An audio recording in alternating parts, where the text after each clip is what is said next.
Hello दोस्तों, स्वागत है आपका कॉमिक्स टाइम्स में। और आज हम शुरू कर रहे थे एक और बेहतरीन कॉमिक जिसका नाम है मुर्गकुंड। ये इसका पहला पेज आप देख सकते हैं दोस्तों।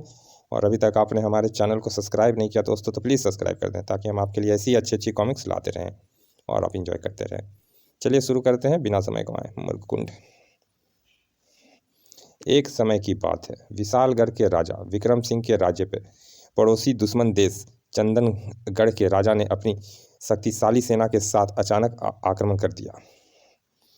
विक्रम सिंह की सेना ने भी पूरी बहादुरी एवं हिम्मत से दुश्मन देश चंदनगढ़ की सेना का डटकर मुकाबला किया। उधर जिस समय राजा विक्रम सिंह युद्ध भूमि में अपनी जीत की विजय पताका फहरा रहे थे, रानी सुमंगला प्रसव वेदना से तड़प रही थी। अगले दिन जीत का सेहरा बांधे राजा विक्रम सिंह ने नगर में प्रवेश किया तो मानो सारा नगर ही उनके स्वागत को उमड़ पड़ा। राजा विक्रम सिंह जिंदाबाद, हमारे राजा अमर रहे। महल के प्रांगण में कदम रखते ही विक्रम सिंह को महामंत्री ने एक और खुशखबरी दी। बधाई हो महाराज, आपको पुत्र रत्न की प्राप्ति हुई है। ओह, क्या सच? महामंत्री जी, यह खुशखबरी देकर आपने हमें अत्यधिक प्रसन्नता प्रदान की है, इसीलिए यह रहा आपका इनाम। और अब हम तुरंत अपनी रानी और पुत्र को देखना चाहते हैं। शुक्रिया महाराज, आइए। महामंत्री राजा को लेकर रानी वास में पहुँचे। ओह भाग्य हमारे, देखा रानी, कैसे चांद से पुत्र का जन्म दिया है तुमने। यह सब ईश्वर के प्रताप का फल है स्वामी। संध्या होते ही नगर का कोना कोना प्रकाशमय हो उठा।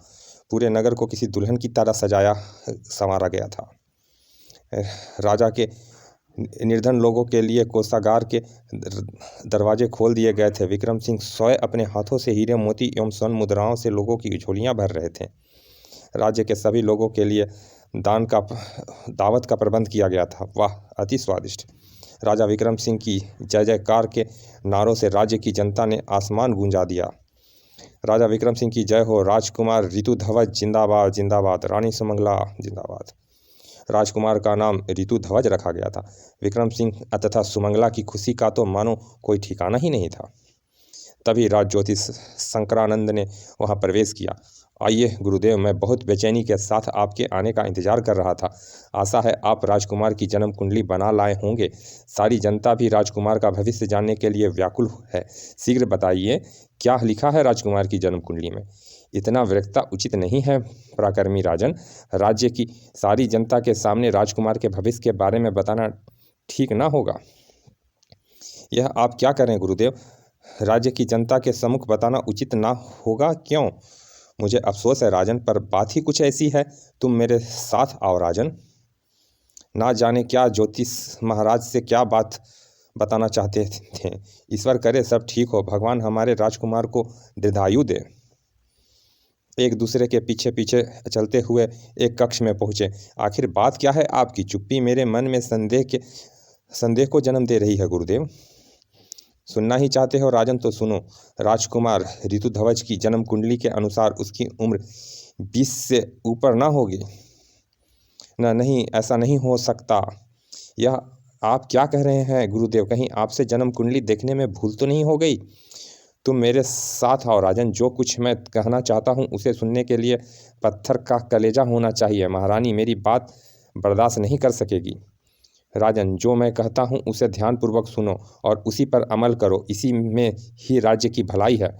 राजकुमार ऋतुध्वज की परवरिश करना रेत का घर बनाने जैसा होगा। राजन, राज्य की भलाई के लिए तुम्हें राजकुमार का मोह त्याग कर उसका वध करना होगा। गुरुदेव, मैं अपने बच्चे का वध नहीं करूंगा गुरुदेव। आखिर इतने वर्षों के बाद मुझे यह खुशी हासिल हुई है। चीखने चिल्लाने से कुछ नहीं होने वाला राजन। इसके सिवाय तुम्हें दूसरा कोई रास्ता नहीं है। उफ, यह आपने मुझे किस धर्म संकट में डाल दिया है गुरुदेव। मैं क्या करूं गुरुदेव? क्या राजकुमार की दीर्घायु के लिए कोई रास्ता नहीं है? रास्ता नहीं, रास्ता तो है राजन, किंतु मैं बताऊंगा नहीं, क्योंकि राजकुमार का 21वें वर्ष में प्रवेश आपके तथा राज्य की जनता के लिए अशुभ होगा। इसका मतलब उपाय तो है? हाँ राजन, उपाय तो है, लेकिन विक्रमगढ़ की प्रजा की भलाई के लिए राजकुमार के दीर्घ आयु होने की कामना छोड़ दे, और चूंकि 20 वर्ष से पहले ही उसकी मृत्यु सुनिश्चित है, अतः राजकुमार को अभी से ही मरा हुआ मानकर उसका वध कर दो, क्योंकि अभी उसकी मृत्यु का दुख सहन करने की तुम में वह रानी सुमंगला में क्षमता है उसकी, जबकि बाद में यह दुख सह पाना तुम दोनों के लिए ही अत्यंत कठिन होगा। नहीं गुरुदेव, मैं किसी भी दशा में अपने प्रिय पुत्र का वध का आदेश नहीं दे सकता। आप मुझे राजकुमार की दीर्घायु होने का उपाय बताइए। राजकुमार की दीर्घायु होने की बात दिमाग से निकाल दो राजन, क्योंकि वह 21वें वर्ष में प्रवेश करते ही तुम्हारे व तुम्हारी प्रजा के लिए घातक सिद्ध होगा। चाहे कुछ भी हो गुरुदेव, हमें राजकुमार की अपने राज्य के उत्तराधिकारी की जिंदगी चाहिए, मृत्यु नहीं। आप राजकुमार को दीर्घायु होने का कोई उपाय बताइए। तुम जिद करते हो राजन। ओह राजन, राजकुमार की जन्म कुंडली देखकर मैं चमत्कृत था कि 21वें वर्ष में उसका प्रवेश क्यों करा रहे हो। अब समझ में आया, तुम्हारी जिद उसी का कारण है। अब मैं समझा। अब भी समय है राजन, मेरी बात मान लो, अन्यथा कहीं बाद में तुम्हें पछताना ना पड़े। मेरा फैसला अटल है, वही होगा जो हम चाहते हैं। आप उसकी दीर्घायु के लिए जो बन पड़े कीजिए। राजन का स्वर एकाएक ही पत्थर के समान कठोर हो उठा। तो फिर मेरा भी फैसला सुन लो राजन, सांप को दूध पिलाने का कार्य मैं हरगिज नहीं कर सकूंगा। 20 वर्ष बाद ही सही, उसे मरना तो है ही। गुस्ताख, तुम्हारी इतनी हिम्मत, इसे गिरफ्तार करके काल कोठरी में डाल दो और तब तक कोड़े बरसाते रहो जब तक कि यह घमंडी हमारे सामने अपना सिर न झुका दे। जाओ, ले जाओ इसे। राजा का आदेश पाकर सैनिक राज ज्योतिष को पकड़कर काल कोठरी की तरफ ले चले। फिर पलक झपकते ही सारी सूचनाएं पूरे राज्य में जंगल की आग की भांति फैलती चली गई, जिसे सुनकर वह हैरान बुत साख बन खड़ा रह गया। नगर की सारी चकाचौंध समाप्त कर दी गई। हे प्रभु, राजकुमार को मेरी आयु भी लग जाए। सारे विक्रमगढ़ में मरघट का सन्नाटा फैल गया था, जबकि उधर कालकोठी में अब भी समय है। बुढ़े राजकुमार के दीर्घायु होने का रहस्य बता दे, अन्यथा कोड़े मार मार कर तेरी खाल खींच ली जाएगी। मूर्ख, राज्य की भलाई के लिए मेरे प्राण ही क्यों ना चले जाएं, पर मैं मुख तक ना खोलूंगा। तेरी यह हिम्मत, तुझे अपने प्राणों का भी मोह नहीं? ले मजा चख। आह। तभी प्रधानमंत्री के साथ खुद राजा विक्रम सिंह ने कारागार में प्रवेश किया। यह इस प्रकार नहीं मानेगा जोरावर, इसके बदन पर लाल चींटियां छोड़ दो। उफ, जो हुकुम। और अगले पल राज ज्योतिष शंकरा बंधु के लिए बेहद खतरनाक था। अब देखता हूँ तुम कब तक अपनी जिद पर कायम रहते हो। आह राजन पुत्र, पीछे की कल्पना ने वास्तव में तुम्हारी बुद्धि भ्रष्ट कर दी है, अपने सोचने समझने की शक्ति कुंठ कर दी है तुमने। तुम जितने भी जुल्म कर लो मुझ पर राजन, परंतु मेरा फैसला अटल है। इसी के साथ राज ज्योतिष बेहोश हो गए। महाराज, मुझे डर है कि कहीं इन यातनाओं को सह न पाने के कारण राज ज्योतिष की मृत्यु ना हो जाए। नहीं महामंत्री, हम इन्हें इतनी आसान मृत्यु नहीं देंगे। मेरे दिमाग में अभी एक योजना आई है। अब देखूंगा इनकी जुबान कब तक खामोश रहेगी। जोरावर, होश में लाओ इस कमबख्त को। और तुम महामंत्री, राज्य के सभी साधु महात्माओं और सिद्ध पुरुषों को एक एक करके यहाँ लाओ। ना, कोई प्रयत्न नहीं। हमने जो कहा है उस पर तुरंत अमल करो। जो आज्ञा। सुबह तक नगर के अधिकांश साधु संतों को पकड़कर कैद कर लिया गया। हमें इस प्रकार पकड़कर कैदियों के समान यहाँ क्यों रखा जा रहा है, अभी पता चल जाएगा। चलो, तुम्हें अभी महाराज के सामने उपस्थित होने का आदेश है। सुनो बुढ़े, नगर के सभी साधुओं को पकड़कर यहाँ लाया जा चुका है। अगर तुमने महाराज की आज्ञा का तुरंत पालन नहीं किया तो एक एक कर सभी को तुम्हारी आंखों के सामने मौत के घाट उतार दिए जाएंगे। और फिर राजा राज ज्योतिष के सम्मुख ही एक खूनी तमाशा शुरू हो गया। नहीं यह देखकर राज ज्योतिष की आत्मा चीख पड़ी। उफ, अगर तुमने राजा की बात नहीं मानी तो यह दुष्ट सचमुच पागल हो जाएगा और ऐसा होने के बाद ईश्वर पर से लोगों का विश्वास उठ जाएगा, धरती पर प्रलय मच जाएगी। तुम्हें उससे पहले ही कुछ करना होगा। राजा विक्रम सिंह का कहना मानकर तुम्हें राजकुमार की दीर्घायु का रहस्य बता ही देना चाहिए। ठहरो, मैं तैयार हूँ। इसी के बाद राजा ज्योतिष के समक्ष पर उसी के बाद राजा ज्योतिष के जख्मों पर मरहम पट्टी की गई, उन्हें स्वादिष्ट भोजन कराया गया, फिर उन्हें महाराज के सम्मुख पेश किया गया। मेरा ख्याल से हमें तुम्हें वह रहस्य बता देना चाहिए। अपनी जीत पर कैसा गर्व महसूस कर रहा है, मेरा सम्मान करना तक भूल गया है, पर वास्तव में यह किसी प्रजा का पिता राजा विक्रम सिंह नहीं, बल्कि इसके भीतर छिपा एक बेटे का बाप बोल रहा है। क्यों नहीं, वही बताने के लिए तो मुझे तुम्हारे सामने उपस्थित किया गया है। राज ज्योतिष ने कहना शुरू किया। सुनो राजन, राजकुमार की दीर्घायु के लिए तुम्हें एक कुंड का निर्माण तथा दीर्घकालीन यज्ञ कराना होगा। हर साल एक मुर्ग की आहुति देने के बाद उसके रक्त से राजकुमार को स्नान कराना होगा। मुर्ग कुंड में रक्त के 20वें स्नान के पश्चात राजकुमार आयुष्मान हो जाएंगे। तब तक महाराज साकेत से सैनिक को भीतर बुला चुके थे और इस अवधि तक तुम भी हमारी कैद में रहोगे। अगर इस बीच हमारे राजकुमार के साथ कोई अनहोनी हुई तो तुम्हारे साथ भी सभी साधु संत को मौत के घाट उतार दिया जाएगा। मुझे यह भी मंजूर है राजन। लो, ले जाओ इन्हें और कैद में डाल दो। तत्पश्चात महाराज ने यह खुशखबरी रानी सुमंगला को दी।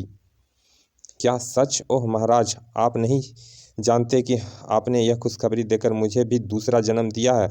आज मैं बहुत प्रसन्न हूँ। तुरंत वह बेचारी क्या जानती थी कि असलियत क्या है। राजा विक्रम सिंह ने उसे बताया ही कब था। ममता की मारी रानी सुमंगला तो प्रसन्नता से नाच ही पड़ी। ओह, तूने सुना मेरे लाल, तुझे कुछ नहीं होगा, ईश्वर ने हमारी सुन ली है। पगली। फिर कुछ ही दिनों बाद पूरी तैयारी व जोर शोर के साथ यज्ञ आरंभ हो गया। बड़े बड़े विद्वान तथा सिद्ध पुरुष महात्मा उस यज्ञ को पूरा करने में लग गए। हजारों लोगों के विशाल जन समूह ने राजकुमार की दीर्घायु के लिए ईश्वर से प्रार्थना की। समय समय पर मृग कुंड में मृग की आहुति देने के बाद नन्हे राजकुमार को उसके रक्त से स्नान कराया जाता रहा। अभी 15 वर्ष और बाकी है, राजकुमार ऋतुध्वज दीर्घायु हो। उधर राज ज्योतिष कैद में पड़े सिसकते रहे। हे प्रभु, भविष्य में ना जाने क्या होने वाला है, रक्षा करना प्रभु। और समय मानो पंख लगाकर उड़ता चला गया। 20 वर्ष देखते ही देखते गुजर गए। यज्ञ अपने अंतिम चरण पर था। एक दिन, चलो राजकुमार, अंतिम मुर्ग की आहुति देने का वक्त आ गया है। महाराज एवं महारानी जी मुर्ग कुंड के पास आपका इंतजार कर रहे हैं। ओह, क्या यह अंतिम आहुति है? जी हाँ राजकुमार, इसके बाद आपके सारे दुख संकट टल जाएंगे। फिर अंतिम स्नान शुरू हुआ। शुक्र है प्रत्येक साल के इस रक्त स्नान से अब छुट्टी मिलेगी। रक्त स्नान के पश्चात अब घबराने की कोई बात नहीं महाराज। राजकुमार के सिर से संकट के बादल छट गए हैं। कल राजकुमार ऋतुध्वज 21वें वर्ष में कदम रखेंगे। हम उसका जन्मदिन बड़ी धूमधाम के साथ मनाएंगे। उस रात राजा विक्रम सिंह चैन से सो ना सके, परंतु अगली सुबह भी जब उन्होंने राजकुमार को ठीक ठाक अपने सामने खड़ा पाया तो उनकी खुशी का परवाना ना रहा। तभी राजकुमार जिद करने लगा। पिताजी, आज आप इनकार नहीं करेंगे। बहुत दिनों से हमारी इच्छा शिकार पर जाने की हो रही है। अब हमें शिकार पर जाने दीजिए। जरूर बेटे, अब कैसा डर, विपत्ति के बादल तो हट चुके हैं। अब तुम्हें शिकार की अनुमति देने में कोई बाधा नजर नहीं आती। राजा विक्रम सिंह राजकुमार ऋतुध्वज के 21वें वर्ष में प्रवेश से इतना प्रसन्न थे कि उन्हें यह भी याद न रहा कि राज ज्योतिष ने उन्हें राजकुमार का 21वें वर्ष में प्रवेश राज्य की प्रजा के लिए घातक बताया था। ठीक है राजकुमार ऋतु, किंतु सूर्य ढलने से पहले ही महल लौट आना। आज तुम्हारे 21वें जन्मदिन के उपलक्ष्य में हमने एक शानदार दावत का प्रबंध किया है, जिसे दूर दूर देशों के राजा महाराजा भी शामिल होंगे। आप बिल्कुल फिक्र मत करें पिताजी, हम समय रहते महल अवश्य पहुंच जाएंगे। अब आदेश दीजिए, जाओ, ईश्वर तुम्हारी रक्षा करे। राजकुमार ऋतुध्वज अपने अंगरक्षकों के साथ शिकार के लिए जंगल की ओर चल पड़े। ओह, आज आखिर पिताजी के शिकार की अनुमति देनी ही पड़ी। महाराज ने राजकुमार को जंगल में अधिक दूर ना जाने देने के लिए कहा है। सूर्य ढलने से पहले ही हमें वापस महल पहुंचना है। पर तभी, अरे यह एकाएक मौसम को क्या हुआ? वीर सिंह, तुम लोग रुक क्यों गए हो? चलो आओ हमारे पीछे पीछे। लेकिन राजकुमार जी, मौसम का रुख बदल रहा है, हमें लौट जाना चाहिए। कैसी बेहुदा बातें कर रहे हो विक्रम सिंह? खाली हाथ कौन सा मुंह लेकर हम महल लौटेंगे? और कौन सी प्रलय आने वाली है जो हम इतना भयभीत हों? फिर भी राजकुमार जी, महाराज का आदेश है ना। खामोश, हम बिना शिकार किए वापस लौटने वाले नहीं हैं। तुम्हें भय लग रहा हो तो तुम महल वापस लौट सकते हो। अगर आपकी यही इच्छा है तो फिर हम आपके बिना अकेले कैसे जा सकते हैं राजकुमार जी? हठी राजकुमार ऋतुध्वज को समझाना वीर सिंह के बूते के बाहर की बात थी। इस प्रकार एक बार फिर उन्हें भयानक जंगली सीमाओं में आगे जाना पड़ा। एकाएक राजकुमार ऋतु प्रसन्नता से चीख उठा, देखो वीर सिंह, कितना प्यारा हिरन है। इसी के रक्त से तो कल तक हम नहाते आए हैं। क्यों ना अब इसकी सुंदर खाल को भी अपने कक्ष में की शोभा बढ़ाने के लिए काम में लाएं। जैसी आपकी इच्छा राजकुमार, हम अभी इसे पकड़ते हैं। जरा संभल के राजकुमार जी। अगले ही पल ज्यों ही राजकुमार ऋतुध्वज ने तीर कमान से छोड़कर हिरन का काम तमाम कर देना चाहा, वैसे ही कड़ कड़ कड़ कड़ कड़ कड़ कड़ाक। ओह राजकुमार जी, बिजली की इस भयानक चकाचौंध से घोड़ा घबरा उठा और बार बार अपने पिछले पैरों पर उछलने लगा। परिणाम स्वरूप हिन हिन हिन हिन उफ। राजकुमार जी, आप ठीक तो है ना? खामोश। ठीक उसी पल बादलों की गर्जन के साथ वर्षा आरंभ हो गई। यह देख वीर सिंह, जो राजकुमार ऋतु की डांट खाकर पहले ही खिसिया गया था, शीघ्रता के साथ बोला, बरसात भी शुरू हो गई है। हमें तुरंत लौट पड़ना चाहिए राजकुमार जी। खामोश गुस्ताख, हम लौट जाने के लिए नहीं बल्कि तुम सबकी मृत्यु बनाकर यहाँ आए हैं। मरने के लिए तैयार हो जाओ तुम सब। तो अचानक ही एक आश्चर्यजनक परिवर्तन हुआ। यह आप क्या कर रहे हैं राजकुमार जी? हम सब आपके सेवक हैं। हाँ, सेवक? वे तुम मेरे सबसे बड़े दुश्मन राजा विक्रम सिंह के हो। अब तुम में से कोई बचकर नहीं जाएगा। खतरा सिर पर देखते ही वीर सिंह के दिमाग में बिजली की तरह एक बात क्रोधी। ना जाने राजकुमार को अचानक यह क्या हो गया है। आत्मरक्षार्थ हमें ही अब तलवार निकालकर राजकुमार जी का सामना करना होगा। सैनिकों, राजकुमार जी आपे में नहीं है, इनका मुकाबला करो, पर खबरदार इन्हें चोट ना लगने पाए। हम समझ गए। हा हा हा हा। लेकिन इससे पहले कि कोई राजकुमार तक पहुंच पाता, कड़कड़ कड़कड़ उफ ओ। और फिर अगले ही पल उन्होंने जो दृश्य देखा, उसे देखकर सबके देवता कुछ कर गए। रोंगटे खड़े हो गए, उनके थर थर कांपने लगे थे। हा हा हा हा। हैं? भागो, लेकिन ओह बचाओ, छपाक। आई हा हा हा। हे भगवान! जमीन पर गिरने के साथ ही उन दोनों सैनिकों के चीथड़े उड़ गए। खतरा सिर पर देख बच्चे सैनिकों के साथ वीर सिंह ने राजकुमार पर प्राणघातक हमला कर दिया। आक्रमण शक मगर यह देखकर वे चकित रह गए थे। हा हा हा हा। चलिए दोस्तों, इस कॉमिक्स का पहला भाग यहाँ समाप्त करते हैं। मिलते हैं इसके दूसरे भाग में। और अभी तक आपने हमारे चैनल को सब्सक्राइब नहीं किया है दोस्तों तो प्लीज़ सब्सक्राइब कर दें। चलिए मिलते हैं इसके दूसरे भाग में, तब तक के लिए धन्यवाद। विदा।